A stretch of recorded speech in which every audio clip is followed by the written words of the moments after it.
삶을 살아간다는 것은 기쁘고 즐거운 일들이 있기는 하지만은 또 생각보다도 예상하지 못했던 고난과 시련도 많은 것이 인생입니다. 그래서 인생을 살아가면서 우리는 자기 스스로의 힘과 능력으로 살아갈 수 없음을 살아가면 살아갈수록 깨닫게 됩니다. 그래서 90년, 100년을 산 분을 만나보면 인생이 어떻습니까? 물어보십시오. 그럼 그분들의 대답은 다 비슷합니다. 혼자 못 산다고 말씀합니다. 너의 힘과 능력으로 살 수 없는 것이 인생이라고 말해주는 것이 어른들의 인생을 살아온 고백입니다. 저도 할아버님, 할머님이 살아계실 때에 90이 넘으실 때 이렇게 여쭤보면은 그런 대답을 하시더라고요. 삶은 혼자 사는 게 아니라고, 누군가 더불어 가야 되고 함께 가는 것이 인생이라고 늘 말씀해 주시는데, 젊을 때는 그게 별로 그렇게 마음에 안 와닿더라고요. 내 힘으로 살 수 있는데 굳이 뭐 귀찮게 이 사람 저 사람 맞춰가며 뭐 그렇게 하는가, 내가 스스로 판단해서 결정할 수 있는데 굳이 뭘 물어보면서 뭘 이렇게 같이 가려고 하는가, 그냥 빠른 길로 갈 수 있는데 왜 돌아서 가는가, 그렇게 생각이 들었었는데, 이제 다들 하나님 나라 가시고 시간이 지나고 나니까는 정말 삶이라는 것은 혼자 가는 것이 아니라 반드시 함께 가야 하는 것을 깨닫습니다. 여러분, 여러분의 인생을 살아가면서 환난과 고난이 올 때 여러분은 어떻게 여러분의 인생에 반응하십니까? 다른 사람에 대해서가 아니라 내가 원하는 삶대로 살지 못하고 내가 계획한 대로 이루어지지 않을 때에 내가 세워놓은 순서대로 진행되지 않을 때 여러분에 대해서 어떻게 대하십니까? 다른 사람, 주변이, 환경이, 여건이 이런 거 다 뒤로 하고 내가 정말 그렇게 소원하고 내가 그렇게 원했던 것들이 어느 날 순간 전혀 되어지지 않는 것으로 내 현실 속으로 부닥쳐올 때에, 아무도 원망할 수 없을 때, 누구의 탓도 할 수 없을 때에, 그 모든 현실 앞에 내가 내 모습을 직시해야 될 때에 여러분에 대해서 어떻게 대하십니까? 좌절하거나 낙마하거나 포기하거나 할 수 없다고 그냥 되는 대로 흘러가게 놔두시지는 않는지요. 대부분의 사람들은 고난과 핍박이 감당할 수 없을 정도로 오면 그렇게 삶을 살아가는 게 보통의 모습입니다. 그런데 예수 그리스도를 믿는 사람은 다르다는 것입니다. 예루살렘 교회가 성령님의 임재로 말미암아 놀라운 일들이 일어나기 시작했습니다. 3,000명이 돌아왔습니다. 안전뱅이가 일어나게 됐습니다. 수많은 기적과 이사들이 일어나고 말씀이 선포될 때마다 놀라운 일들이 일어나기 시작하는 어느 날, 스데반 집사님 한 분이 순교를 당했습니다. 그렇게 열심히, 그리고 모든 사람들에게 인정받던 교회가 한순간에 핍박을 받는 모습으로 바뀌어졌다는 것입니다. 여러분, 인생은요, 어떤 때는 한순간이더라고요. 잘 나가는 것 같은데 한순간에 무너집니다. 모든 것이 안 되는 것 같은데 한순간에 다시 회복이 됩니다. 하나님의 때가 되면요, 모든 것이 한순간에 바뀌는 것을 볼 수 있습니다. 그래서 결코 스스로 자신감을 갖고 나는 그렇게 할 수 있다라고 고백할 수 있는 사람은 없다라는 것입니다. 왜냐하면 우리가 생각한 대로가 아니라 하나님의 계획대로 이루어지기 때문입니다. 사도들을 제외한 모든 사람들이 예루살렘 교회에 온 핍박으로 말미암아 사방으로 유대와 사마리아로 흩어졌습니다. 인간적인 눈으로 볼 때 기가 막힌 일이 아닙니까? 그런데 이것이 하나님의 인도하심이고 하나님의 뜻이었다는 사실입니다. 하나님의 뜻 가운데 교회에 핍박이 있었다는 것입니다. 하나님의 뜻 가운데 핍박을 받으며 믿는 사람들이 유대와 사마리아로 흩어지는 것이 하나님의 인도하심이었다는 것입니다. 오늘날 우리가 예수님을 믿는 이유는 무엇입니까? 고난과 시련 가운데서 예수님 앞에 기도하면 그 모든 고난이 사라지고 핍박이 없어지고 우리가 계획하고 원하는 대로 이루어지기 위하여 우리는 주님 앞에 나오는데, 초대교회 역사를 보면 그 반대의 모습이 보여지고 그것이 하나님의 인도하심이라는 것입니다. 그것이 하나님의 인도하심을 증거하는 모습이 초대교회들에게 있습니다. 그들이 흩어진 모든 곳에 가서 한 것이 무엇인지 아십니까? 복음을 전하였다. 무엇 때문에 핍박을 받았습니까? 복음 때문입니다. 무엇 때문에 그렇게 흩어지게 됐습니까? 예수 그리스도 때문입니다. 다른 어떤 이유가 아닙니다. 내가 실수해서가 아닙니다.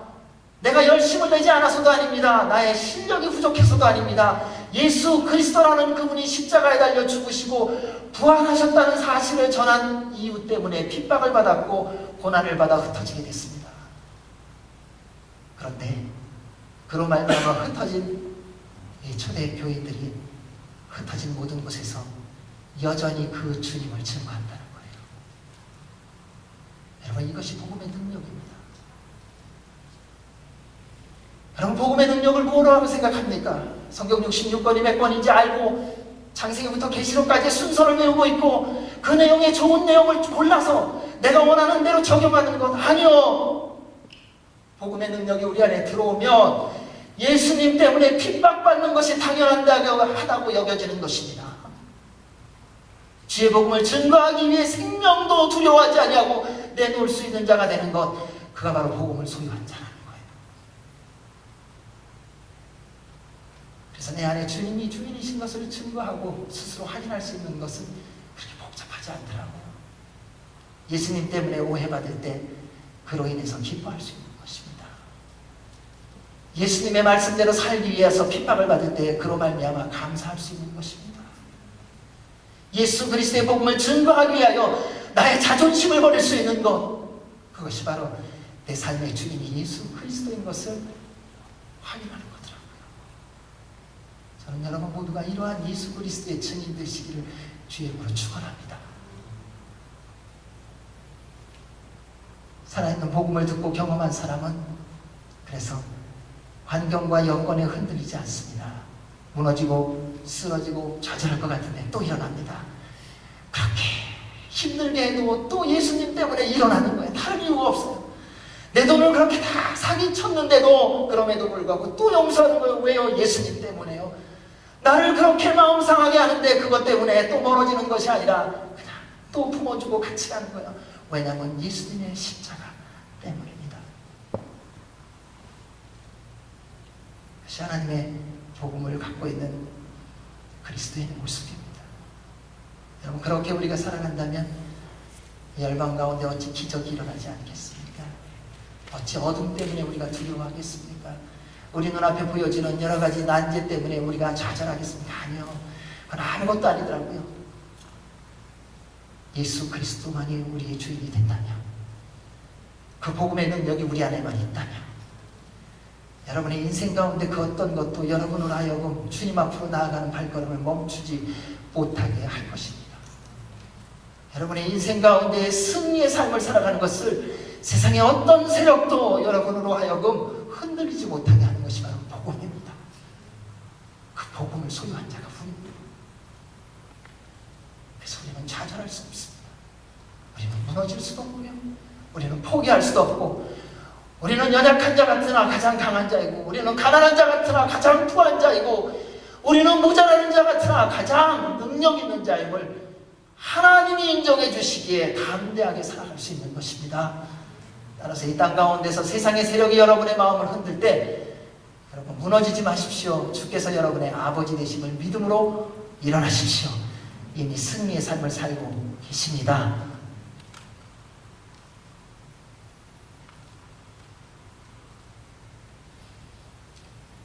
빌립 집사님이 이러한 상황 속에서 사마리아 한 지역에서 복음을 전했습니다. 그래서 예루살렘 교회가 말씀을 들었다는 소식을 듣고 베드로와 요한을 보내고 가장 먼저 가서 구한 기도가 있습니다. 성령님의 임재입니다. 성령님은 간절히 구하는 모든 사람에게 임하십니다. 그래서 성령님을 진정으로 소망하며 구하는 사람은 성령님이 임하실 때까지 기다릴 줄 압니다. 왜냐하면 그분은 말씀하신 대로 오실 것을 믿기 때문에요. 하나님은 사람을 차별하지 않습니다. 언제나 공평하시고 공정하시고 모든 인간에게 은혜와 긍휼과 자비 베푸시기를 기뻐하시는 분이십니다. 그래서 누구든지 예수님을 정말 만나기를 원하면요, 만나주세요. 하나님을 정말 찾으면요, 하나님이 찾아짐을 당하세요. 그게 말씀이에요. 하나님을 정말 사랑하기를 원하면 그분의 사랑이 우리 안에 부어진 것을 알게 해주십니다. 그래서 말씀은 이렇게 말합니다. 구하라 그러면 너희에게 주실 것이다. 찾으라 그러면 너희가 찾을 것이다. 문을 두드리라 그러면 너희에게 열릴 것이다. 구하는 사람마다 받을 것이며 찾는 사람이 찾을 것이며 두드리는 사람에게 문이 열릴 것이다. 이 내용의 말씀이 바로 오늘의 말씀입니다. 에디오피아 내시가 절기를 맞아 예루살렘 성전에 예배드리러 갔다가 본국으로 돌아가는 길입니다. 하나님을 만나고 싶은 마음이 그 이방인에게 있었습니다. 그런데 그는 어떻게 만나야 되는지 몰랐고 어떻게 해야 될지도 몰랐습니다. 그냥 예루살렘 성전에 갔다가 예배 끝나고 돌아가는 길입니다. 근데 그 중심이 있었던 것 같아요. 하나님이 그 내시의 중심을 보시고 빌립이라고 하는 한 사람을 그 내시에게 보내주십니다. 우리 26절에서 28절까지의 말씀을 읽겠습니다. 시작. 그때 주의 천사가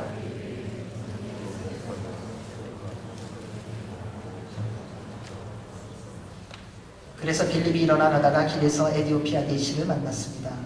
그는 에디오피아 여왕 간다게의 재정을 맡은 고위관리였습니다.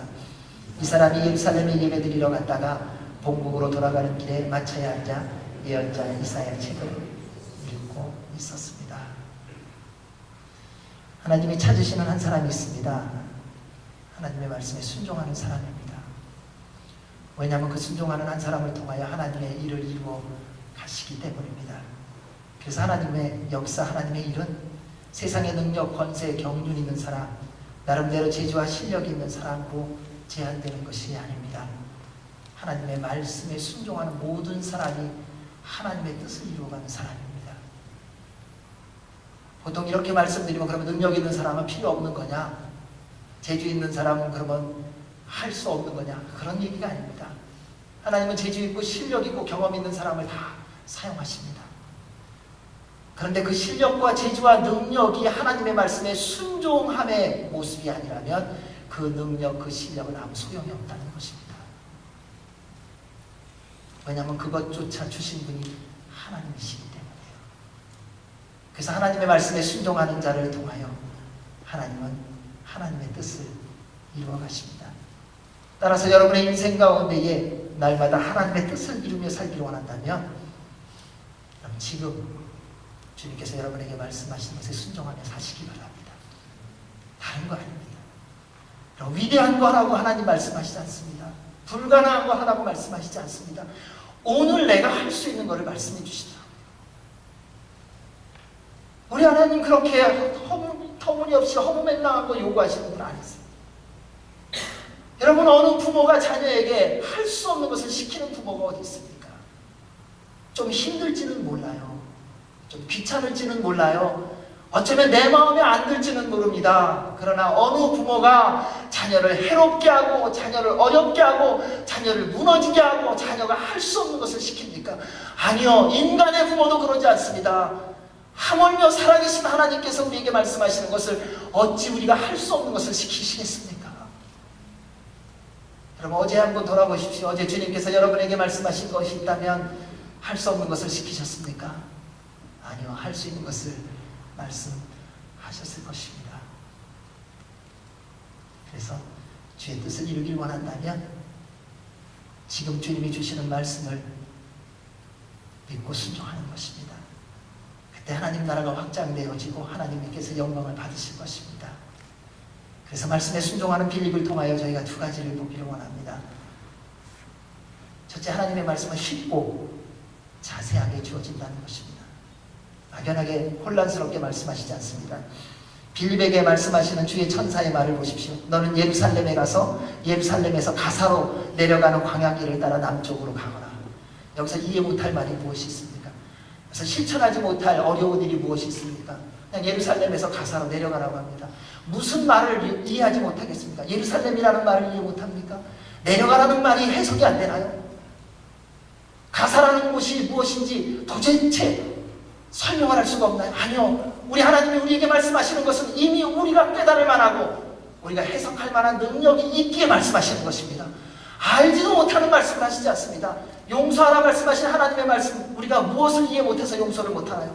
용서라는 말이 해석이 안 돼서요. 용서하라는 것이 무엇인지 알지를 못해서요. 사랑하라는 말하는 주님의 명령에 따라 우리가 사랑하지 못하는 이유가 무엇입니까? 한 번도 사랑해보지 못했기 때문입니까? 아니면 사랑이라는 의미를 깨닫지 못했기 때문입니까? 주님이 우리에게 주시는 매일매일의 말씀은 얼마나 쉬운지 모릅니다. 얼마나 간단한지 모릅니다. 얼마나 정확한지 모릅니다. 어떤 말씀도 우리가 이해하지 못한다, 알지 못한다고 말할 만한 내용이 없이 정확하게 우리로 행할 수 있는 말씀을 주신다는 사실입니다. 그런데 사람이 자꾸 그것을 어렵게 만듭니다. 사람은 단순한 것을 복잡하게 만드는 놀라운 능력이 있고 쉬운 것을 어렵게 만드는 놀라운 재주가 있습니다. 저도 한때 그런 사람이었습니다. 무슨 말을 하면요, 그 이야기를 왜 했을까? 해석을 합니다. 의도가 뭘까? 의도가 뭐니? 그냥 그렇게 얘기하는 거더라고요. 아내가 밥 먹으라 그러면요, 밥이 있구나, 그냥 밥을 식사하시면 돼요. 왜 지금 밥 먹으라 그럴까? 그거 생각해서 무슨 해석이 나오시겠어요? 국이 좀 짜게 됐다고 왜 짜게 했을까? 그거 고민하면서 식사하세요? 아니요, 그냥 짜구나 드시는 거예요. 정 짜고 물 타서 드시면 돼요. 누가 얘기하는 게 있으면 그냥 받아들이는 것입니다. 누가 보여주는 모습이 있다면 그대로 그냥 받아주는 것입니다. 그때 순종할 수 있습니다. 믿음의 조상 아브라함을 잘 아시지요? 그에게 하나님께서 말씀하셨습니다. 내 아들 내가 사랑하는 내 외아들 이삭을 데리고 모리아 땅으로 가서 내가 네게 지시하는 산에서 그를 번제물로 바쳐라. 이 아브라함은 다음날 아침에 일찍 일어나 말씀대로 순종했습니다. 그는 하나님의 말씀에 토를 달지 않습니다. 왜냐하면 너무 분명한 말씀이기 때문에요. 여러분, 이 말씀 가운데 뭘 이해 못하세요? 내 아들이 누군지 모르나요? 모리아 산을 모르겠습니까? 번제물로 바치라는 것이 무슨 의미인지 모르겠습니까? 다 아는 내용입니다. 우리가 따지는 이유는 간단합니다. 알기 때문에 따져요. 모르는 분이 안 따져요. 그러면 어린아이들이 밥 주고서 이거 맛있어 그러면은 이거 진짜 맛있어? 잘 안 물어봐요. 그냥 먹어요. 맛있는 줄 알고. 누가 따지는가? 나름대로 알고 있다고 스스로 믿는 사람만이 따질 뿐이에요. 여러분, 하나님 앞에 기도하면서 주님이 응답하신다는 약속을 받고도 또 따지지 않습니까? 하나님 왜 응답 안 하세요? 왜 뭘 알고 있어요? 하나님이 응답하신다는 알고 있어요. 그런데 왜 내가 원하는 때에 응답 안 하시냐는 거예요. 결국 그 응답은 누가 하는 겁니까? 내가 하려고 한다는 거예요.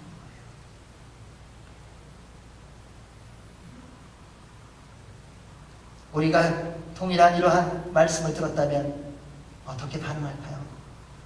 하나님의 의도는 뭘까? 왜 줬다 뺏었다 하는가? 왜 이런 엄청난 요구를 하시는가? 해도 너무하시지 않는가?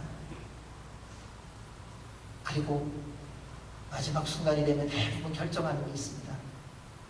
이 하나님의 말씀에 딱 받아들이면서요, 그 다음에 나는 아브라함이 아니야. 왜요? 아브라함한테만 명령된 거니까요. 안 해도 되는 거예요. 여러분, 신앙생활 하다가 힘들고 어려웠고 희생해야 될 일이 생기면 딱 생각하는 거 있지 않습니까? 난 제자가 아니야. 난 교회는 다녔지만 제자는 아니야. 나 예수님 알고는 있지만 믿지는 않아. 우리는 주의 모든 말씀에 대하여 아무도 예외가 없다는 사실입니다. 여러분, 창세기부터 계시록까지 여러분 가운데 저를 포함하여 누구도 그 말씀에서 벗어날 수 있는 존재는 아무도 없다는 것입니다. 그 모든 명령에 누구도 아니라고 말할 수 있는 존재는 아무도 없다는 거예요. 처음부터 끝까지 우리는 내 하나님, 이 한마디 외에는 다른 말이 할 수 없다는 것입니다. 우리 하나님 복잡하게 말씀하시지 않습니다. 하지 못할 것 요구하지도 않습니다. 다 할 수 있는 겁니다. 아브라함에게 요구한 거 아브라함이 할 수 있는 거예요. 근데 선택을 본인이 하는 거고 행동을 본인이 하도록 기다리시는 거예요. 빌립에게 명령한 거, 예루살렘에서 가사로 내려가라는 거 주님이 그냥 데려다 주실 수도 있었어요. 그런데 그에게 명령하고 그의 순종을 기다리십니다. 못할 것인가요? 아니요. 할 수 있는 것입니다. 사랑하는 형제자매 여러분, 여러분에게 지금까지 하나님의 말씀은 여러분이 불가능한 것을 말씀하셨습니까? 아니면 할 수 있는 것을 말씀하셨습니까? 만약 하나님께서 여러분에게 할 수 있는 것을 말씀하셨다면 순종하시기 바랍니다. 여러분, 그것이 정말 불가능한 것이라면 주님 앞에 내어놓고 기도하십시오. 하나님 이거 안 됩니다. 저 못합니다. 그건 하나님이 잘못시키신 겁니다. 주님이 명령을 주시면서 할 수 없는 명령을 하셨다. 그러면 그분이 실수하신 거 아니겠습니까? 하나님의 명령이라면 반드시 할 수 있는 것입니다.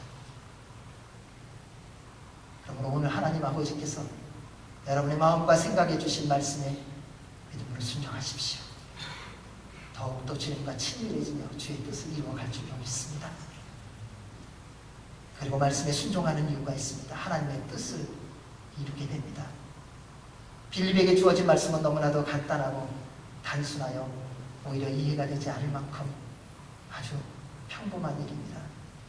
하지만 그의 말씀대로 순종하며 광야길로 남쪽으로 내려가니 그것에서 하나님의 예비한 사람을 만나게 되어 있습니다. 둘 다 예비한 사람이 있다는 것을 우리가 아시면 됩니다. 에디오피아 내시에게는 빌립이라는 하나님의 사람이 예비되고요, 빌립을 위해서는 에디오피아 내시를 하나님께서 준비해 놓으신 것입니다. 그래서 주님 안에서 만나게 하시고 하나님의 뜻을 이루어가게 하십니다. 하나님이 주신 율법의 종교인들의 법으로 따지면은 이 내시는 성에 참여할 자격도 없었던 이방인이었습니다. 부정한 사람입니다. 그런데 하나님은 그 부정한 사람, 자격 없는 사람을 위해 7 지사 가운데 한 사람을 보낸다는 사실입니다. 현대인들이 좋아하는 것 가운데 하나는 효과와 효율성이 아닐까요? 늘 계산하고 비교하기가 쉽습니다.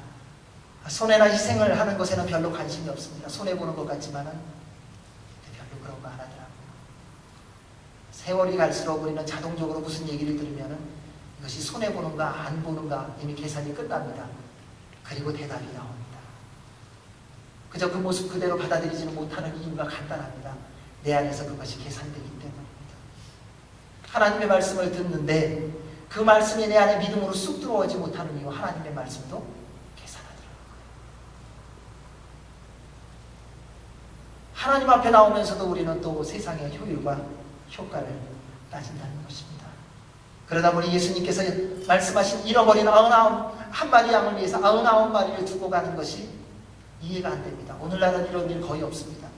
99마리 지키기도 힘든데 한 마리 양을 위해서 간다는 거 다른 얘기입니다. 그렇게 해갖고는 도저히 살아갈 수 없는 시대이기 때문에요. 99를 놔두고 하나를 찾아가는 어리석은 사람이 어디 있습니까? 그 99를 불려갖고 하나보다 비교되지 않게 크게 만들어야지요. 간단히 한 가지만 생각해 보십시오.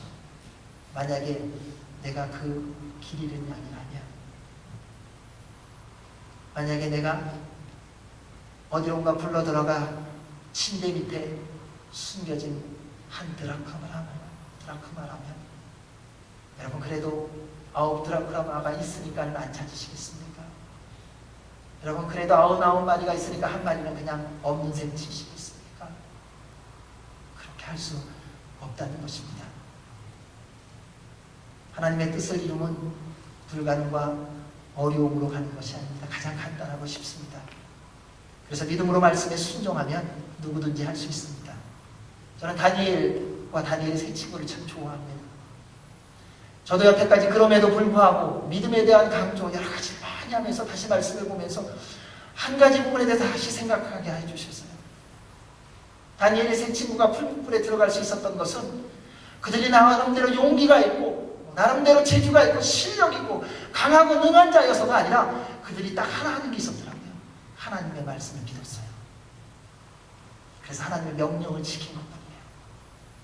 하나님보다 소중한 것이 없다는 것을 그들은 붙들었어요. 하나님의 명령이 세상의 어떤 명령보다도 가장 강하고 능한 명령인 것을, 절대적인 명령이라는 것을 알았고 믿었어요. 그래서 그들이 지킨 것은 딱 하나입니다. 나 외에 다른 신에게 절하지 말라.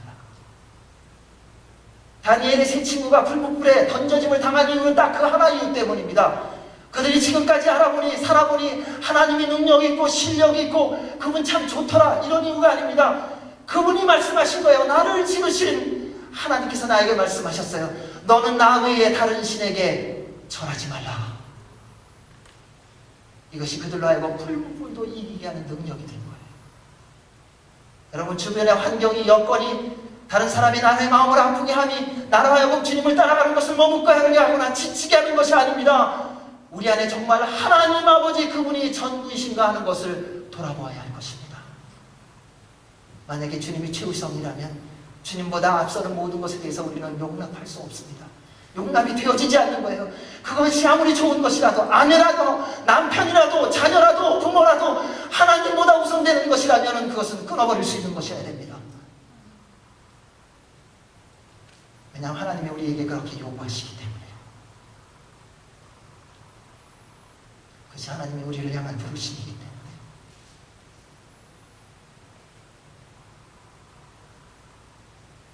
그들은 그냥 하나님 말씀에 순종하기로 한 것뿐입니다. 들어가면 뜨거울까, 죽으면 어떨까, 그런 생각할 필요 없다. 여러분, 여러분의 인생 가운데 이제 남은 평생 하나님 말씀대로만 살겠다고 결정하시기 바랍니다. 그냥 믿음으로 결정하세요. 그리고 그냥 사세요. 그렇게. 주님 우리가 못할 것 시키지 않으세요. 사랑하라 그러고 그냥 사랑하기로 결정하시고, 또 안 되면 또 사랑하세요. 용서하라 그러면 또 그냥 용서하세요. 그리고 용서가 안 되면 또 용서하세요. 그럼 주님께서 이미 힘 주시고 능력 주셔서 명령하신 모든 것을 지키게 해주신다는 사실입니다. 그래서 사랑하는 형제자매 여러분, 하나님이 여러분에게 주신 말씀이 분명히 있으실 것입니다. 날마다 주신 말씀대로 믿음으로 순종하시기 바랍니다. 하나님의 뜻이 여러분의 인생 가운데 매일 매 순간 이루어지고 그로 말미암아 주님의 손길을 경험하게 될 것입니다. 우리 29절 30절 말씀 읽겠습니다. 시작. 그때 성령께서 빌립에게 저 마차로 가까이 다가가보라고 말씀하셨습니다. 빌립이 마차로 달려가서 그 사람이 예언자 이사야의 글을 읽는 것을 듣고 그에게 지금 읽고 있는 것은 이해하십니까? 라고 물었습니다.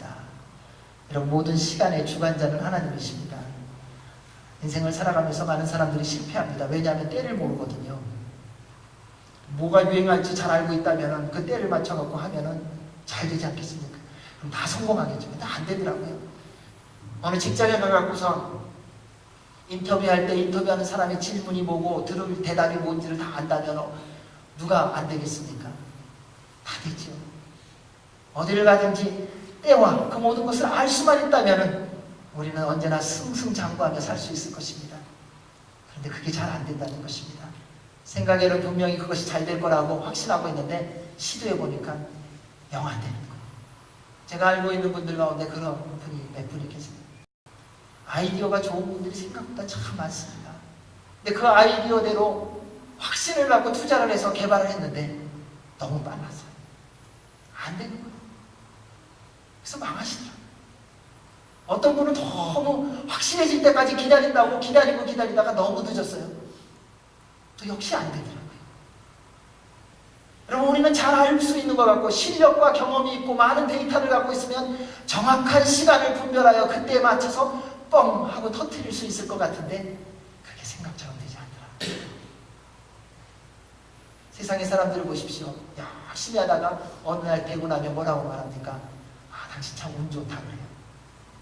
왜요? 그럴 정도로 시간이라는 것은 우리가 알 수 있고 그때를 맞추는 것은 우리의 몫이 아니라는 것입니다. 그것은 그런데 세상의 사람들입니다. 하나님의 사람은 모든 때에 맞게 살아가는 사람입니다. 왜냐하면 시간을 주관하시는 분이 하나님 아버지시기 때문입니다. 때때로 당장은 이해가 되지 않고 그리고 받아들이기 어려운 순간들도 있을 수 있지만 하나님께서 말씀하신 대로 매 순간을 살아가다 보면 어느 틈엔가 내가 기대하지도 못했고 하나님의 계획하심이 이미 이루어지고 있는 것을 경험하게 됩니다. 저는 어렸을 때에 선교지를 다니고 그리고 복음을 들고 세상을 다니는 게 꿈이었습니다. 아무것도 없었던 때입니다. 저희 아버님이 개척교회를 하고 있었을 때였습니다. 뭐가 있었겠습니까? 밥은 성도들이 갖다 주는 성미로 가지고 먹었던데, 그런데 매일매일 말씀대로 살려고 아버지의 그 스파르타식 교육 아래서 새벽에 일어나서 가정 예배를 드린다는 게 그게 참 쉬운 게 아닙니다. 6시만 되면은 혹은 5시만 되면은 새벽 기도를 다녀오시고 나서 다 깨워요. 일어나거나. 옛날에는 이 어른들의 한마디가 곧 법 아닙니까? 안 일어나면은 그 다음에 벌이 있습니다. 다 무조건 일어나서 졸면서 찬송 듣고 말씀 한 구절 읽고 아버님이 기도하는 거 듣고, 그것이 시간이 지나고 나니까는 말씀대로 이루어지는 기초였더라고요. 지금 저의 모습을 보면 하나님께서 그렇게 살게 하시고, 그때는 이해가 되지 않고 그때는 해석되지 않고, 내가 크면은 나는 절대로 저렇게 하지 않겠다라고 했던 그 모든 것이 다 바뀌어서 나는 크면 저거보다 2배로 할 거야. 내가 아버지에게 당한 것보다 나는 2배로 더 세게 할 거야. 마음이 바뀌더라고요. 왜요? 열매를 보니까, 삶을 보니까. 이것이 말씀대로 순종하며 살아가는 이에게 베푸시는 하나님의 은혜이며, 그리고 그 때를 이루어 가시는 하나님의 인도하심입니다. 따라서 승리하는 인생, 감사와 기쁨이 넘치는 인생, 하나님의 뜻을 이루어가는 인생을 살아가기를 원한다면 사랑하는 여러분, 지금 하나님의 말씀에 믿음으로 순종하시기 바랍니다. 빌립은 성령님의 말씀에 순종합니다. 잘못 들었으면 어떡하지? 이런 얘기 안 합니다. 그냥 마차로 달려가서 묻습니다. 당신이 읽는 내용은 알겠어? 31절에서 33절까지 말씀 듣겠습니다. 시작.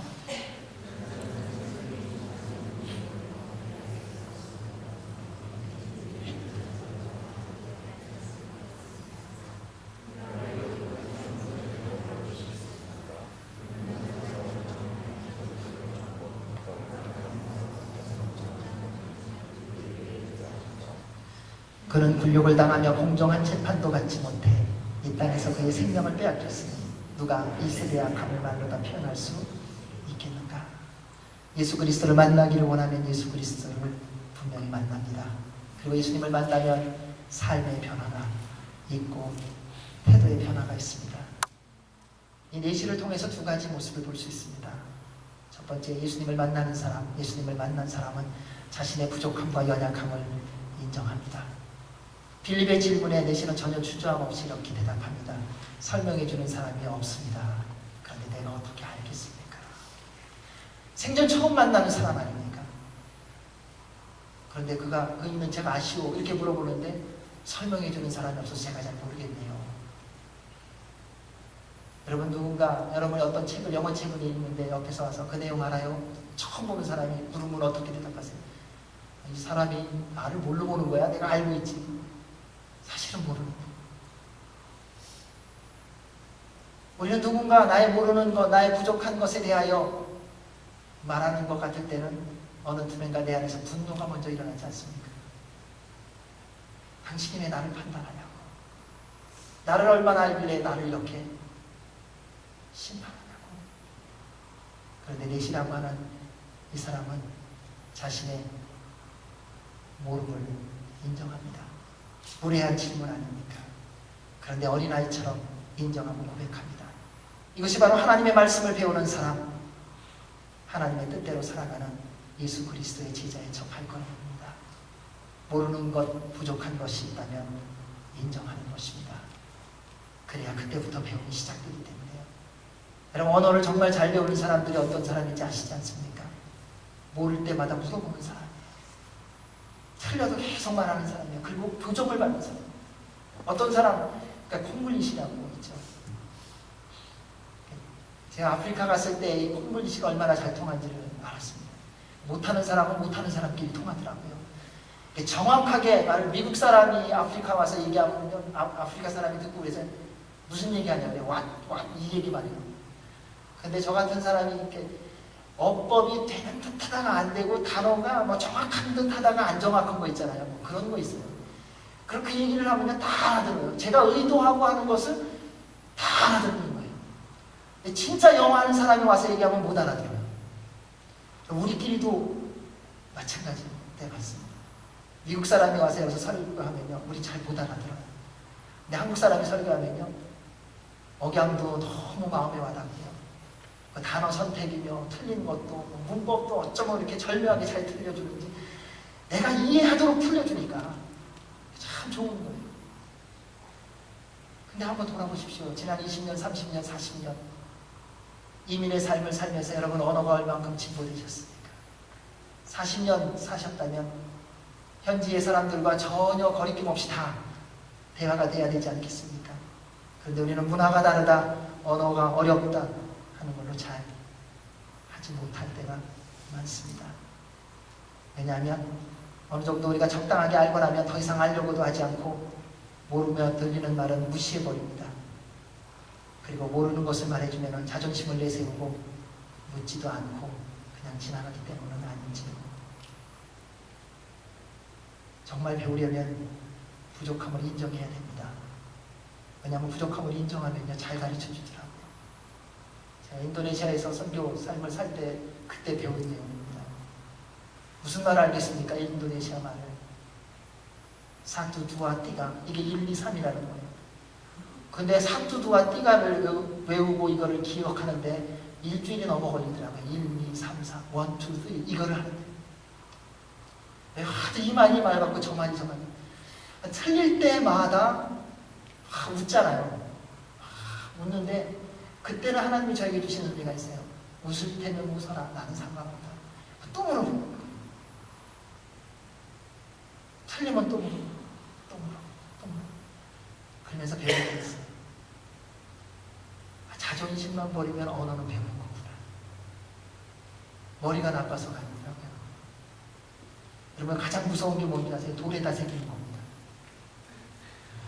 똑똑한 사람은요 한 번 보고 그 다음에 별로 기억하는 거 없어요.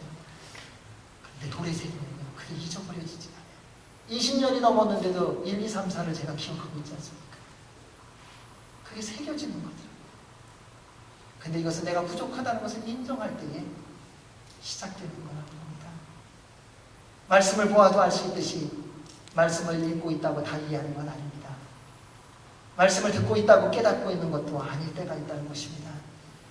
그때 자신이 깨닫지 못하고 이해하지 못함을 주님 앞에서 인정해야 합니다. 그리해야 가르침을 받을 수 있습니다. 왜냐하면 배우려 하고 들으려고 하고 깨달으려고 해야 배울 수 있기 때문입니다. 그래서 하나님의 사람은요 언제나 자신의 부족함과 연약함을 인정하는 사람입니다. 그때 하나님께서 도움의 손길을 보내주십니다. 그래서 두 번째는요 도움을 청할 줄 아는 사람이 하나님의 사람이라는 것입니다. 부족해요. 모자라요.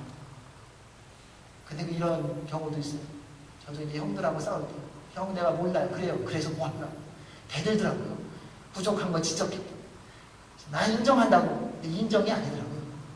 진짜 인정하면 어떻게 되는 줄 아십니까? 도움을 청하게 되어 있습니다. 왜요? 그 부족함을 채워야 하니까요.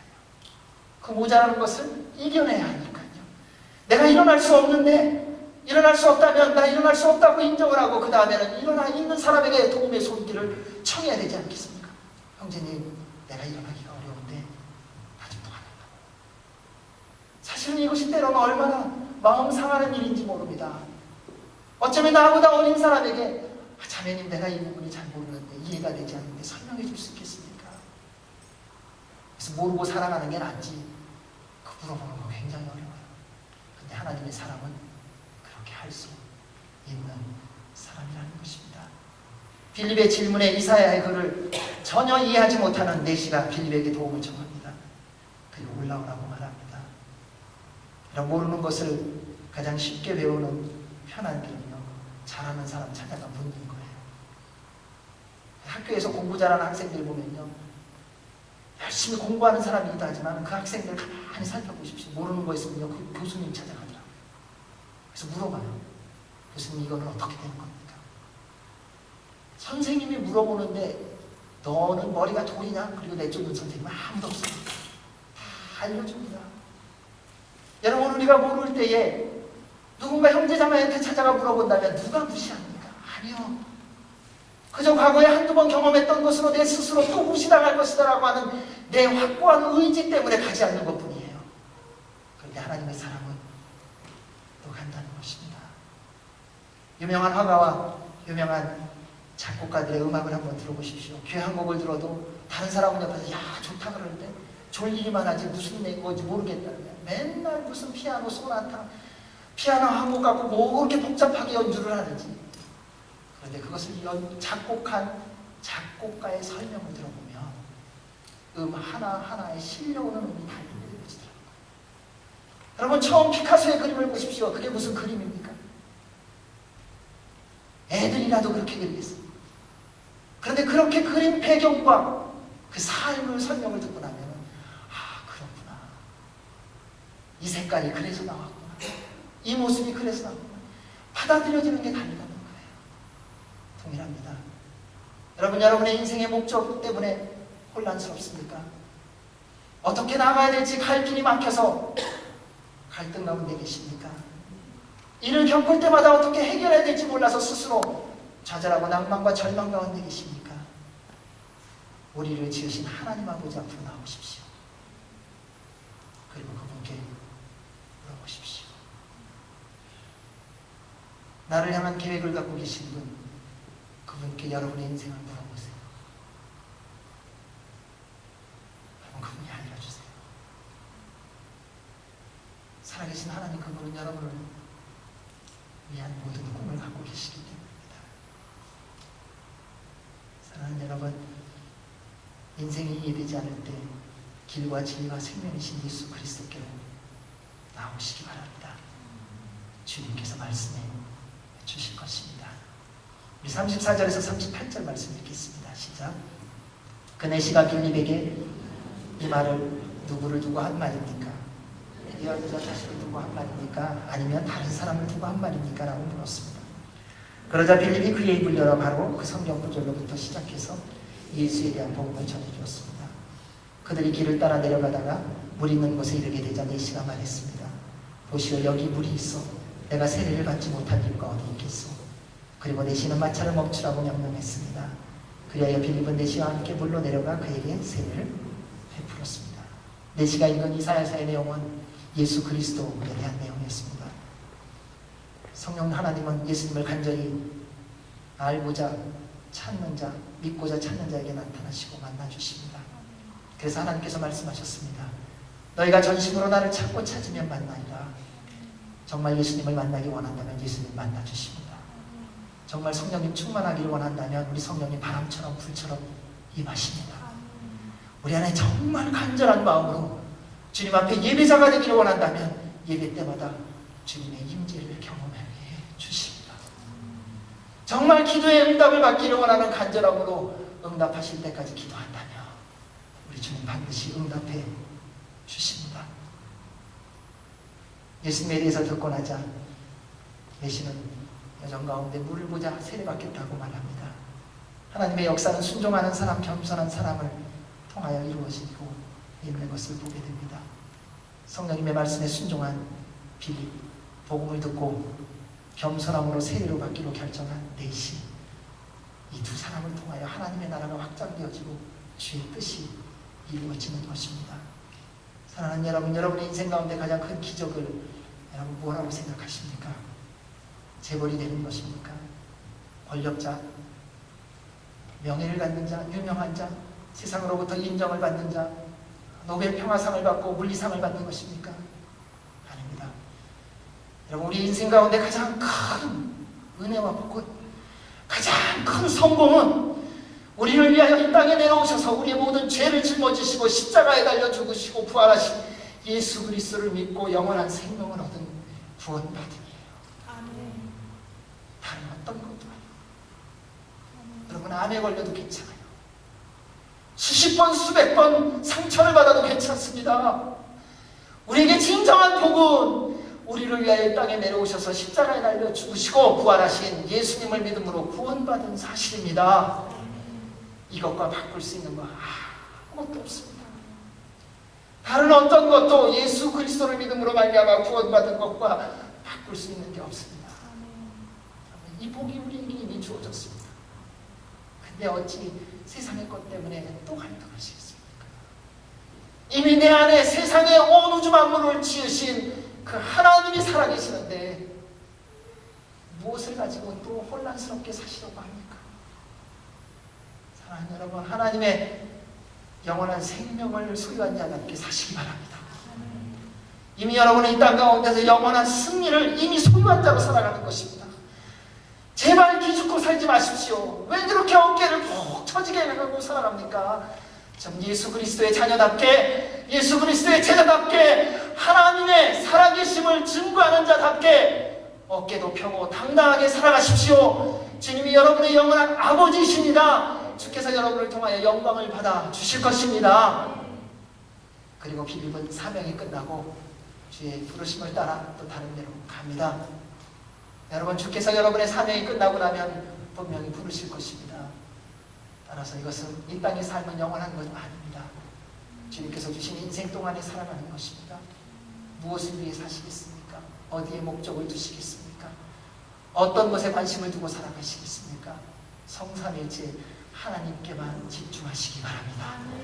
그래서 여러분이 사는 모든 삶의 현장 가운데서 예수 그리스도, 우리의 구원자 이 한 분만을 증언하시고 나누시고 누리시는 하나님의 기쁨과 자랑이 되는 남은 평생이 되시길 주의 이름으로 축원합니다.